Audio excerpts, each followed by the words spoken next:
presented by माँ Sharde music Khajarwara Darbhanga. कारी कारी कारी कारी कारी कारी कारी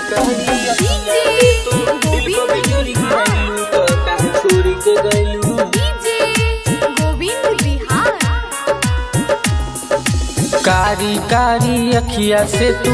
कारी कारी अखिया से तू दिल पर बिजुरी गिरैलू तो काहे छोड़ के गैलू तो काहे छोड़ के गैलू रहनी हम नादान करे जा रहनी हम नादान करे जा प्यार करे ला सिखैलू तो काहे छोड़ के गैलू तो काहे छोड़ के गैलू कारी कारी अखिया से तू कारी कारी अखिया से तू दिल पर बिजुरी गिरैलू तो काहे छोड़ के गैलू तो काहे छोड़ के गैलू कारी कारी कारी कारी कारी कारी कारी कारी अखिया से तू दिल पर बिजुरी गिरैलू तो काहे छोड़ के गैलू।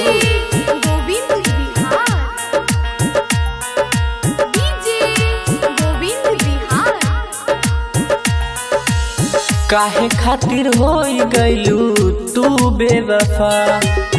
हमरा दिल पर चल गइलू पत्थर गिरा शीशा नियर दिल के हमर तोड़ गइलू हमरा से चुपे मुँह मोड़ गइलू कारी कारी अखिया से तू कारी कारी अखिया से तू दिल पर बिजुरी गिरैलू तो काहे छोड़ के गइलू तो काहे छोड़ के गइलू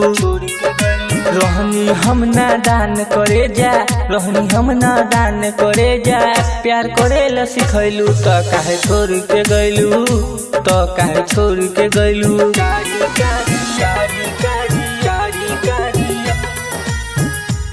कारी कारी अखिया से तू दिल पर बिजुरी गिरैलू तो काहे छोड़ के गइलू।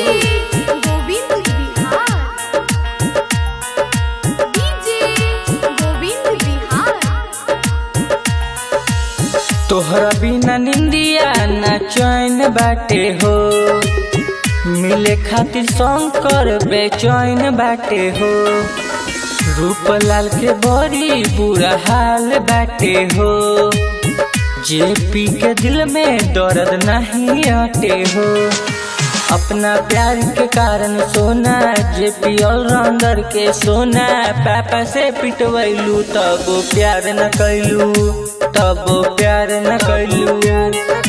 रोहनी हम नादान करे जा रोहनी हम नादान करे जा तू ही प्यार सिखैलू तब प्यार न कैलू तब प्यार न कैलू दिल तो ही के रहे तो काहे प्यार सिखैलू कारी कारी अखिया से तू कारी कारी अखिया से तू दिल पर बिजुरी गिरैलू तो काहे छोड़ के गइलू।